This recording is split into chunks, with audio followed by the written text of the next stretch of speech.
If you're someone who's ever looked at your bank statement and thought, wait, why is the dollar worth what it's worth? Who even decides this? Look, you're not alone. And here's the thing. You're asking one of the most important financial questions that most people never think about. Because understanding why the dollar dominates the global economy isn't just some abstract concept.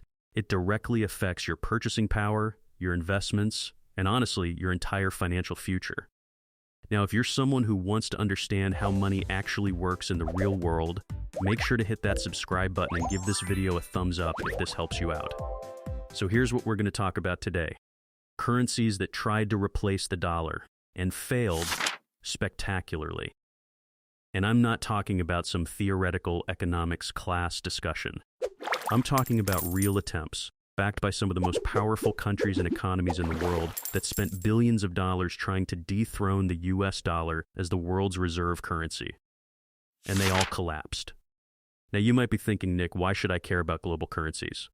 I just want to know how to save money and invest better. Great question. Here's why this matters to you. The dollar's dominance is the reason you can buy cheap stuff from China, why your 401k isn't worthless, and why gas prices don't fluctuate even more wildly than they already do.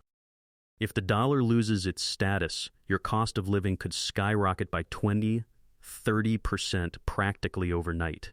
We're talking about your mortgage, your groceries, everything. So yeah, this affects you directly. Let me give you some context first. Right now, about 59% of all global currency reserves are held in US dollars. That's according to the International Monetary Fund's data from 2024. That means when countries like China, Japan, or Germany hold money in reserve, their rainy day fund basically, they're holding it in dollars. Why? Because the dollar is stable, liquid, and backed by the largest economy in the world. It's like being the popular kid in high school. Everyone wants to sit at your lunch table because, well, that's where the action is. But here's what most people don't realize. This wasn't always the case. And it's definitely not guaranteed to stay this way. Multiple currencies have tried to take the dollar's crown, and understanding why they failed will teach you more about money, power, and economics than any textbook ever could. Let's start with the big one, the euro. When the euro launched in 1999, everyone, and I mean everyone, thought this was it. This was going to be the currency that would finally give the dollar a run for its money. You had the entire European Union, some of the richest countries on the planet, pooling their resources into one unified currency. Germany, France, Italy, these aren't small economies we're talking about. The combined GDP of the Eurozone is over $15 trillion. That's massive. And for a while, it looked like it was working. By 2008, the euro had grown to represent about 27% of global currency reserves. People were genuinely starting to ask, is the euro the future? Then 2010 happened. Look, here's the thing about a unified currency. It only works if everyone's playing by the same rules. And Europe? They were absolutely not playing by the same rules. Greece was spending money like a college kid with their first credit card. They were running budget deficits of 15% of GDP. That's insane. For context, if you're making $50,000 a year and spending $57,500, you're broke. You're beyond broke. You're in serious financial trouble. And Greece wasn't alone. Portugal, Ireland, Spain, they were all over-leveraged, over-borrowed, and when the 2008 financial crisis hit, the whole thing started unraveling.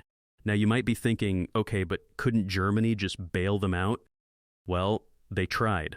Germany and other wealthy EU nations dumped hundreds of billions of euros into bailouts. But here's the problem. You can't have a unified currency without a unified fiscal policy. Germany wanted austerity, cuts to spending, balanced budgets. Greece wanted stimulus, more spending to boost the economy. Who wins that argument? Nobody. The whole system gridlocks. By 2015, the euro's share of global reserves had dropped to about 20%. Today, it's around 19–20% and hasn't really recovered. So what's the lesson here? A currency is only as strong as the weakest link in the chain. The euro failed to replace the dollar because it couldn't enforce discipline across all its members. It's like trying to run a business with 20 co-founders who all have equal say. Nothing gets done. All right, Let's talk about China. Because if there's one country that has the economic muscle to challenge the dollar, it's China. China's been playing the long game here. In 2018, they launched something called the yuan, oil contracts denominated in Chinese yuan instead of dollars. Now, this is huge. Here's why. Since the 1970s, oil has been traded almost exclusively in US dollars. It's called the petrodollar system. If you're Saudi Arabia and you want to sell oil to Japan, that transaction happens in dollars. Always has. This creates enormous demand for dollars globally, which keeps the dollar strong and gives the US massive economic leverage. China looked at this and said, why not us? So they launched yuan-denominated oil futures contracts on the Shanghai International Energy Exchange. They partnered with Russia, Iran, Venezuela, countries that, let's be honest, aren't exactly best friends with the United States. And for a minute there, it looked like it might work. By 2020, about 15% of China's international transactions were conducted in yuan, up from basically nothing a decade earlier.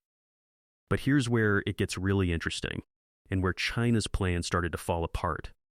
The problem with the yuan is simple: nobody trusts it. And I don't mean that as a political statement, I mean it as a financial reality. China's government controls everything about its currency.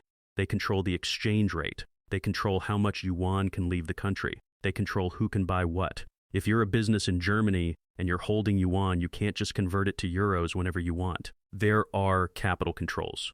There are restrictions. You need permission. Compare that to the dollar. You can exchange dollars for any currency, anywhere, anytime. That's what makes it the reserve currency. It's liquid. China's currency reserves, by the way, are about $3.2 trillion as of 2024. Guess what 60% of that is held in? US dollars. Think about that. China is trying to replace the dollar while holding more dollars than any other country on earth. That's like trying to open a coffee shop to compete with Starbucks while buying all your coffee beans from Starbucks. It doesn't work. Here's what most people don't realize about reserve currencies. It's not just about economics. It's about trust. It's about predictability. When you hold dollars, you know the US isn't going to freeze your assets because you said something critical about the government. With the yuan, you don't have those guarantees. And in global finance, uncertainty is death. Now let me tell you about the weirdest attempt to replace the dollar, something called special drawing rights, or SDRs. This is the International Monetary Fund's version of a global currency. It's basically a basket of currencies: dollars, euros, yuan, yen, and British pounds, all mixed together into one unit. The idea was that instead of relying on one country's currency, the world could use this neutral international reserve asset. Sounds great in theory, right? No single country has too much power, it's diversified, it's stable. Here's the problem: nobody uses it. As of 2024, SDRs make up less than 3% of global reserves. And here's why. It's complicated, it's clunky, and there's no real market for it. If you're a business and you want to trade SDRs for dollars, who do you call? Where's the market? There isn't one. It's all done through central banks and the IMF, which means it's slow, bureaucratic, and completely impractical for everyday transactions. It's like if someone invented a new form of money, but only 6 people in the world could actually use it. Great job, guys. The stir failed because it tried to solve a political problem with a technical solution. Reserve currencies aren't chosen by committee, they emerge organically based on what people trust and what's most useful. Okay, so we've talked about 3 major challengers: the euro, the petrodollar, and SDRs. All of them failed. Why? Let me break down the 3 reasons the dollar keeps winning. First, deep, liquid markets. The US has the deepest, most liquid financial markets in the world. You can buy or sell trillions of dollars worth of assets, stocks, bonds, real estate at any time with minimal friction. No other country comes close. Second, rule of law. Look, I'm not here to wave the American flag, but the US has a legal system that protects property rights and enforces contracts. If you're a foreign investor, you know your assets are safe. That matters enormously. Third, the network effect. This is the big one. The dollar is the reserve currency because it's the reserve currency. Everyone uses it because everyone else uses it. It's a self-reinforcing loop. If you're a small country, are you going to hold your reserves in yuan, which only a few countries accept, or in dollars, which everyone accepts? It's not even a question. Now here's where it gets really interesting. Does this mean the dollar is safe forever? Absolutely not. There's a new challenger emerging right now. And it's not a country, it's technology. I'm talking about cryptocurrency and central bank digital currencies, or CBDCs. China's already rolled out a digital yuan. The European Central Bank is working on a digital euro. Even the US is exploring a digital dollar. And here's what most people don't realize. Digital currencies could actually solve a lot of the problems that sank previous challengers. They're fast, they're efficient, they're borderless. But, and this is a big but, they still face the same fundamental issue: trust. Would you rather hold an asset backed by the US government or an asset backed by code? For most people, the answer is still the US government.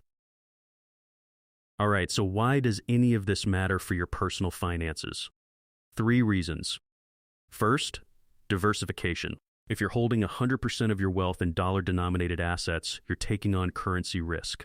Consider diversifying. Some international stocks, maybe some commodities, even a small position in crypto if you're comfortable with the volatility. Second, inflation protection. The dollar's dominance is also what keeps inflation in check, kind of. If the dollar weakens significantly, your cost of living goes up. Protect yourself with inflation-resistant assets like real estate or treasury inflation-protected securities. Third, stay informed. Look, the global financial system is changing faster now than at any point in the last 50 years. You don't need to become an economist, but you do need to pay attention. Subscribe to financial newsletters. Watch videos like this. Understand what's happening. Because here's the thing, the people who understand how money works are the ones who make money. The people who don't are the ones who lose it. So let's recap. The euro tried to replace the dollar and got derailed by a debt crisis.